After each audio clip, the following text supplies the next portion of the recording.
எங்கடா நான் போன் மடக்க ஆன்சர் பண்ணாம நிக்கிறேன்.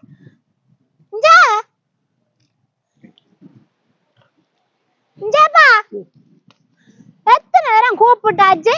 இவள் என்னப்பா காத்தி கொண்டிருக்கா? என்ன எத்தனை தடவை கூப்பிட்டுட்டேன். என்னடியாப்பா எத்தனை தடவை போன் எடுத்துட்டேன். போன் பார்க்க இல்லையா நீங்கள்? போனே பார்த்து நிக்கிறேன். இந்த பேர ஒரே புல்லும் கஞ்சலமா கிடக்கு. நான் துப்புரவாய்க்க நிக்கிறேன்.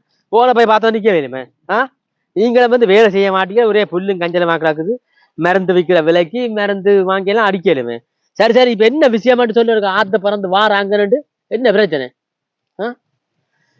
என்ன பிரச்சனை சொல்லப்பா? அப்பா பொடி எனக்கு இல்ல, வாத்தி வா கண்ட பாட்டு கடிச்சு போட்டார். கண்ட பாட்டு கடிச்சு வேற எதுவும் செய்திருப்பாங்க கூட, போய் அவன் அடிச்சிருப்பாங்கல்ல. அதாவது அதுக்கு இப்ப ஆத்திர பறந்து வார ஏதோ பிரச்சனைன்னு சொல்லி பிள்ளைக்கு அப்படியே அடிக்கிறது. என்ன அப்படி அடிக்கிறேன்? பொடி எனக்கு கண்ட பாட்டு கடிச்சிருக்கிறேன். அவர் அடிக்கிறதுக்கு அவருக்கு என்ன? அவர் பிள்ளைகளை படிப்பிக்க சொல்லி விட்டதா அடிக்க சொல்லி விட்டதா? அடிக்க அடிக்க வேணதே செய்திருப்பான். அடிக்கப்போ அதான் நான் வந்து அடிச்சிருக்கோம். இங்க பாருங்கப்பா, புள்ளைய குளப்படி விடுந்தான், அதுக்கு அவர் இப்படி அடிக்கணுமன்ற இல்லையே. ஏய், நான் இவ்வளவு காலத்துக்கும் இந்த போலீஸ் ஸ்டேஷனுக்கோ இல்லாட்டி கோர்ட்டுக்கோ இன்னும் போய் என்ன வாத்தி அடிச்சு படிப்பிச்சபடியா? நான் பெரிய ஆளா வந்தோன்னே வரையிலையோ வாத்தி அடிச்சு படிப்பிச்சபடியா? நான் இன்றைக்கும் ஒரு கோர்ட்டு வாசலோ இல்லாட்டி இந்த போலீஸ் ஸ்டேஷனுக்கோ போகவே இல்லை. சரி, அப்ப ஆத்தி அடிச்சாண்டா இப்ப என்ன குழப்படி விட்டு அதுதான் அடிச்சிருப்பான். அப்பா பொடியல் விளையாட்டுல குளப்படி விடத்தான் வேணும். வாத்தி எப்படி அடிக்க முடியும்? பிள்ளைகளுக்கு படிப்பிக்கத்தான் வாத்தி, அங்க பிள்ளைகளை கண்டிக்க வாத்தி இல்ல. இங்க வேறப்பா, புள்ளிகளை இப்ப அடிக்காம வாத்தி மேல படிப்பிச்சு தான் பெரிய பிரச்சனை.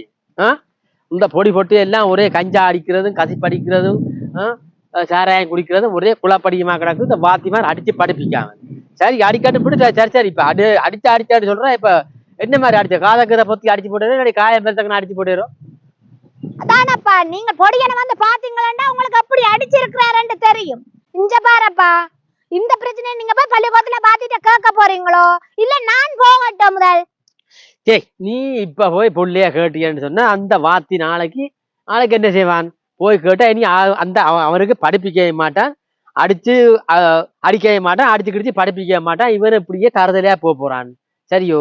சரி, அடிச்சா விடு. அடிச்சு படிப்பிச்சாதான் எங்கட புள்ளைகள் படிக்கும், இல்லாட்டி திருந்தும். இது சமூகத்துல இப்ப இருக்கிற பாரு, இப்ப இருக்கிற புள்ளைகளை பாரு, எல்லாம் தருதலா தான் தெரியுதுங்க.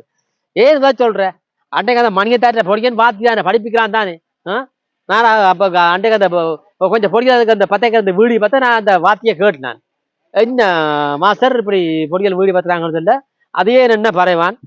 நாங்கள் அடிச்சா நீங்கள் போலீஸ் ஸ்டேஷனுக்கு போறீர்கள், டக்காண்டு அங்க போறீர்கள் இங்க போறீர்கள், நாங்க அடிக்கிறது புள்ளிகளுக்கு அடிச்சு வளர்த்தா தானே பொடிகள் திருந்தும்.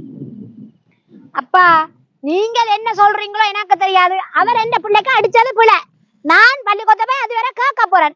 மற்றது நீங்கள் பிள்ளைகளை தருதலை என்று சொல்லக்கூடாது.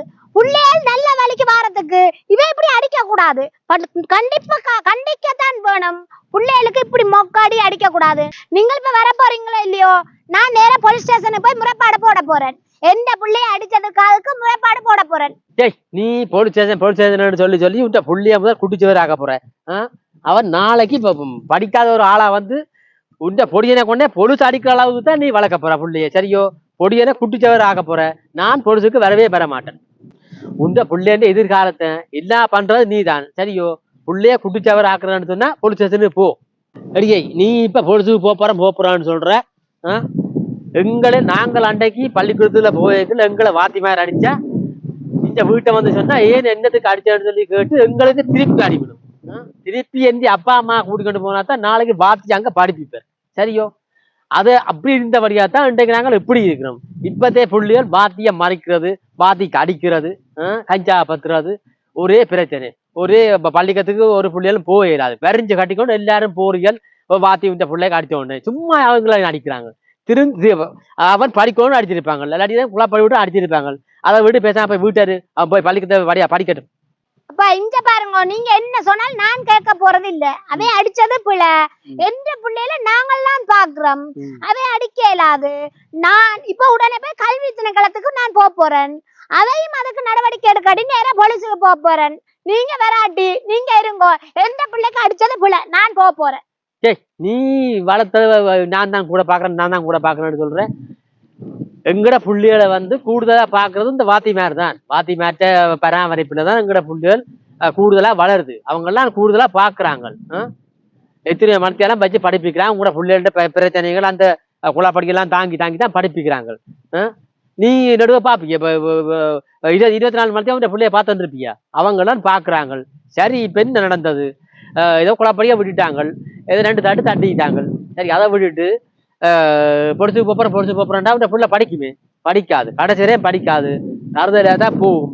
தருதலையா போகுதுன்னு சொன்னா நீ பொடிச்சுக்கு போ, நான் தரேன். அப்பா நீங்க சொல்றதை நான் கேக்குறேன். என்னடா பொலிசுக்கு போனாலும் பிரச்சனை தான். ஆனா அவர் அடிச்சது பிள்ளை. நான் அந்த வாத்திய போய் ஒருக்கா ஏன் அடிச்சிங்கன்னு நான் கேக்குறேன். கேட்டுட்டு நான் அதுக்கு பிறகு நடவடிக்கை எடுக்கிறேன். அதான் முதல் கேள் போ போ. இவா காய்ச்சது பூரா சரியான முட்டாள்தனம். சரியோ, நீங்களும் முட்டாள்தனமா இருக்காமல் உங்களோட பிள்ளைக்கு அடிச்சால் நீங்கள் உங்களோட பிள்ளைய முதல் விசாரிங்க. பக்கத்துல இருக்கிற பிள்ளைய விசாரிங்க. அது பிறகு உங்களோட வாத்திய போய் கேளுங்க, வாத்திய விசாரிங்க. வாத்திய விசாரிச்சு போட்டு அது சரியா பிள்ளையான்னு சொல்லி அது பிறகு நீங்க முடிவெடுங்க. அதை விட்டு போட்டு எந்த பிள்ளைக்கு அடிச்சு போட்டாங்கன்னு சொல்லி நீங்கள் சண்டிக்கட்டை தூக்கி கொண்டு 4 பேரோட போய் அங்க பள்ளிக்கூடத்துக்கு கலாட்டா பண்ணினால் வாத்தி என்ன செய்வான்னு சொன்னா வந்து சைனை வச்சு போட்டு வாத்தி தண்டை பாட்டில் இருந்து கொள்வான். இதால யாருக்கு பாதிப்பு? எங்கட பிள்ளைகளுக்கு தான் பாதிப்பு. அதால வந்து நாங்கள் கொஞ்சம் யோசிச்சு முடிவெடுத்தோம்னு சொன்னா தான் நாங்கள் ஓரளவு தப்பிக்கொள்ளலாம். எங்கட காலத்துல எங்களுக்கு அடிச்ச வரைக்கும் தான் நாங்கள் இப்ப இப்படி இருக்கிறோம். இல்லைன்னு சொன்னா நாங்களும் தரதரையா போயிருக்கோம். அப்படித்தானே? நாங்கள் இப்ப எங்கட பிள்ளைகளுக்கு அடிச்ச உடனே நாங்கள் ஆசிரியர்கிட்ட போனோம்னு சொன்னால் அவன் நாளைக்கு எல்லாத்தையும் செய்து போட்டு இங்க வருவான். அப்பா நான் என்ன செய்தாலும் வரிஞ்சு கட்டி கொண்டு மாஸ்டரை போய் கேட்பாருன்னு சொல்லி எல்லாத்தையும் செய்து போட்டு வருவான். சரியோ, இதை நாங்க கேட்போம்னு சொன்னால் எந்த புள்ள நாளைக்கு புல செய்தால் எங்களைத்தான் வந்து பொழுது அடிப்பான். நாங்கள்லாம் நிதானமா யோசிக்கணும். நாங்க யோசிக்கலன்னு சொன்னால் எங்கட பிள்ளையெல்லாம் நாளைக்கு நடத்த நிற்கும். இது உறுதி. ஆகையால நீங்கள் எல்லாரும் யோசிங்கோ. மாஸ்டர்மார் அடிக்கிறது, கண்டிக்கிறது, ஓரளவு கண்டித்து படிப்பிச்சா தான் நாங்கள் ஓரளவு எங்களோட பிள்ளைகளை நல்ல மாதிரி வளர்த்து கொள்ள முடியும். ஒரு குளப்படி இல்லாத நல்ல ஒரு சமூகத்தை நாங்கள் இனி உருவாக்கணும்னு சொன்னால் ஒரு ஆள் வேணும். மாஸ்டர் மாதிரி கண்டிக்கத்தான் வேணும். அதுக்கு நீங்கள் ஒத்துழைக்கத்தான் வேணும். எனக்கு ஒரு பழமொழிகள் ஞாபகம் வருது. மாதா பிதா குரு தெய்வம். இந்த குருவுக்கு அடுத்ததா தான் தெய்வமே இருக்குது. நாங்கள் முதல் ஆசிரியரை மதிக்கணும். நாங்கள் மதிக்கலைன்னு சொன்னால் பிள்ளைகளும் ஆசிரியரை மதிக்காது. ஏதாவது பிரச்சனை நாங்கள் சண்டி கட்டத்தை கட்டிக்கொண்டு பள்ளிக்கூடத்துக்கு ஓடினோம்னு சொன்னால் பிள்ளைகள் என்னன்னு சொன்னால் எங்களுக்கு அப்பா அம்மா இருப்பினம், அப்பா அம்மா வந்து அடிப்பினம், ஆசிரியரை கேள்வி கேட்பினம்னு சொல்லி பிள்ளைகளும் இருப்பினம், படிக்க மாட்டினோம். நாளைக்கு நல்ல ஒரு சமுதாயத்தை நாங்கள் இந்த நாட்டுக்கு தர முடியாது. எனவேதான் நீங்கள் யோசிச்சு முடிவெடுங்கள். நான் சொல்றத சொல்லிட்டேன். முடிவு உங்களோட கையில. ஏனென்று சொன்னால் சீரழிய போறது உங்களோட பிள்ளைகள்.